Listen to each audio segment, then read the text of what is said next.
ఇప్పటివరకు మీరు ఏది చేసినా కూడా యాక్చువల్‌గా ఒక మూవీలో ఒక సాంగో, లేకపోతే సాంగ్ హిట్ అయితే మూవీ హిట్ అవ్వకపోవడం ఇలా ఉంటాయి. అవును. బట్ మీరు చేసిన మూవీ హిట్ అవుతుంది, సాంగ్ హిట్ అవుతుంది, ఆ స్టెప్స్ కూడా హిట్ అవుతాయి. యాహ్! దాని గురించి అసల ఏం చెప్తారు మీరు?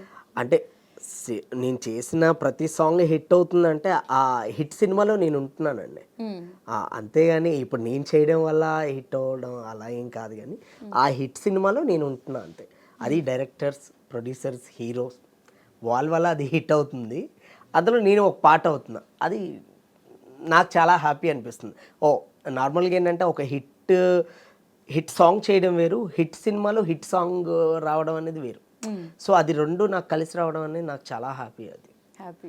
అసల ఎవరికీ అంత ఈజీ కాదు కదా! ఒక్కటంటే ఓకే. బట్ చేసిన ప్రతీది కూడా అలా హిట్ అవుతుండే ఇప్పుడు. హిట్ కోటి అయిన బొమ్మలే 10 సాంగుల్లో ఆల్మోస్ట్ 5 సాంగ్స్ మీ లిస్టే ఉంది దాంట్లో గూడా. అవునండి. అవును. హ్మ్. అవును. అంటే ఒక్క సాంగ్ ఉన్నా చాలు అనుకునే వాళ్ళు చాలా మంది ఉంటారు. బట్ 10 సాంగ్స్‌లో లిస్ట్‌లో 5 సాంగ్స్ మీవే ఉన్నాయి అంటే that is not a small yeah! Thing గదా! మొన్న లాస్ట్ జనవరి ఫస్ట్ అప్పుడు చూస్తుంటే సాంగ్స్ అంటే నేను నార్మల్‌గా డిసెంబర్ ఎండింగ్‌కి నా సాంగ్స్ అని ఒక లిస్ట్ చేసి ఇన్‌స్టాలో పోస్ట్ చేస్తా. హ్మ్. సో, కట్ చేస్తే అన్నీ నేను చూసి నేనే షాక్. ఏంటి అన్ని సాంగ్స్ ఇన్ని హిట్లున్నాయేంటి అని నేనే షాక్‌లో ఉన్నా అసలు. మీ రిజల్ట్ మీరు చూసుకొని షాక్ అయ్యారు. డెఫినెట్‌గా అసలు. అంటే ఎక్స్‌పెక్ట్ చేయలేదు. హ్మ్. ఎప్పుడు కూడా ఇలాగే ఉంటే చాలా హ్యాపీగా అనుకుంటున్నా. ఓకే. సో, ఇప్పటివరకు చేసినయన్నీ హిట్. అండ్ ఫర్దర్‌గా ఇప్పుడు ఏం చేస్తున్నారు? ఇంకా హిట్ సాంగ్స్ ఏం రాబోతున్నాయి? ఉన్నాయండి. డెఫినెట్‌గా హ్మ్. త్వరలో అంటే పెద్దదే ఉన్నాయి. అండ్ అలాగే 'ఆనంద్ దేవరకొండ' అన్నది ఒకటుంది. ఓకే. 'ఆనంద్ దేవరకొండ' ఉంది. తర్వాత మొన్నే రీసెంట్‌గా 'నా స్వామి రంగా' చేశాం. అవును. అంటే సో, ఉన్నాయి ఇంకా ఉన్నాయి. ఓకే. యాహ్! 'బేబీ' తర్వాత 'ఆనంద్ దేవరకొండతో' మళ్ళీ జర్నీ స్టార్ట్ అవుతుంది. మళ్ళీ చేస్తున్నాం. మళ్ళీ చేస్తున్నాం. ఓకే. యాహ్! మీరు ఇప్పటివరకు చేసిన సాంగ్స్‌లో, ఇన్ని సాంగ్స్‌లో మీకు బాగా అంటే తృప్తి ఇచ్చిన సాంగ్ ఏది అంటే ఏం చెప్తారు? ఫుల్ సాటిస్ఫైడ్ మీల్స్ సాంగ్ అనిపించిన సాంగ్. లేదండి. ఇంకా తృప్తి అనేది అది ఎప్పటికి తీరందది. So, okay. అంటే నేను అది తృప్తిగా ఫీల్ అయితే మాత్రం ఇంకా నేను అక్కడితో ఆగిపోయినట్టే. హ్మ్. సో, ఏంటంటే నేను సాటిస్ఫాక్షన్ అవ్వను. ఎవరు? సో, నేను అవ్వకపోతేనే నేను ఇంకేం చేయాలి, ఇంకా కొత్తగా చేయాలి, ఇంకా కొత్తగా చేయాలని ట్రై చేస్తాను.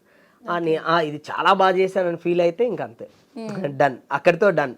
ఓకే. సో, డెఫినెట్‌గా నేనెప్పుడూ అది ఎన్ని సాంగ్స్ చేయని ఇంకా బెస్ట్ ఇవ్వాలనే ట్రై చేస్తా. Okay. Yeah! So, Vijay master గారిని చూసినప్పుడు ఎవరైనా అమ్మాయిలు ఆ! అంటావా మావ, అంటావా మావ అని పాట పాడడం జరిగిందా? లేదండి. అలాంటివేం లేదు. రియల్ లైఫ్‌లో అలా ఏం లేదు. జరగలేదా? జరగలేదు. ఎందుకంటే ఆ సాంగ్‌కి రీల్స్ చేయని వాళ్ళు ఎవరు లేరు అవును. ఫీమేల్స్‌లో కానివ్వండి. దాని మీద ఎక్కువ మీమ్స్, పాజిటివ్ మీమ్స్. అవును. ఎక్కడ చాలా. డీజే ఉన్నా కంపల్సరీ ఆ సాంగ్ అస్సలు రావాల్సిందే. మామూలే కాదు. హ్మ్. అసలు ప్రతి ఒక్కరు అంటావా చేసిన నేను యాక్చువల్లీ జబల్పూర్‌లో చూసానండి ఆ సినిమా. హ్మ్. అంటే మధ్యప్రదేశ్‌లో. హ్మ్. ఆ సినిమా అక్కడ కూడా జనాలు అరుస్తూ ఉంటే అస్సలు నాకు మామూలే కాదు. అసలు హ్మ్. ఎంత ఎంజాయ్ చేశానంటే తెలియకుండా కన్నీళ్ళొచ్చేసాయి.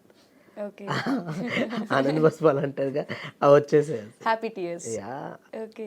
సో, అల్లు అర్జున్ గారితో మీకు ర్యాపో ఎలా ఉండింది? ఆయన మిమ్మల్ని ఎక్కువ ఆదరిస్తారు అని విన్నాం. అది అయ్యో! నిజమేనా? లేదండి. అంటే అది ఎప్పటికీ మర్చిపోలేనిదండి. ఎందుకంటే అసలు నేను ఏవో చిన్న చిన్న సినిమాలు చేసుకునే టైంలో సడెన్‌గా బన్నీ సార్ నుంచి కాల్ రావడం, నా వర్క్‌ని ఆయన అప్రిషియేట్ చేయడం. హ్మ్. అంటే అప్రిషియేట్ చేయడం వేరు. బట్ నేను చేసిన వర్క్ చాలా చాలా బావుంది అని చెప్పడం అది అది ఎప్పటికీ మర్చిపోలేనిదది. హ్మ్. అంటే నీ టేకింగ్ బావుంది, నీ స్టైల్ బావుంది, నీ కొరియోగ్రఫీ చాలా చేస్తున్నావు. హ్మ్. ఆ! అల్లు అర్జున్ అంటే గారు ఇచ్చారు compliment. Yeah! He is my ఆయన ఫేవరెట్ హీరో. అంటే అంటే చాలా చాలా మెచ్యూర్డ్‌గా కంపోజ్ చేస్తున్నావు అసలు. హ్మ్. గుడ్. ఎప్పుడు ఇలానే చేస్తుండని ఆయన డెడికేషన్ చూస్తే మనం చేసింది చాలా తక్కువ అనిపిస్తది. హ్మ్. అంటే ఇంకా చేయాల్సింది చాలా ఉంది.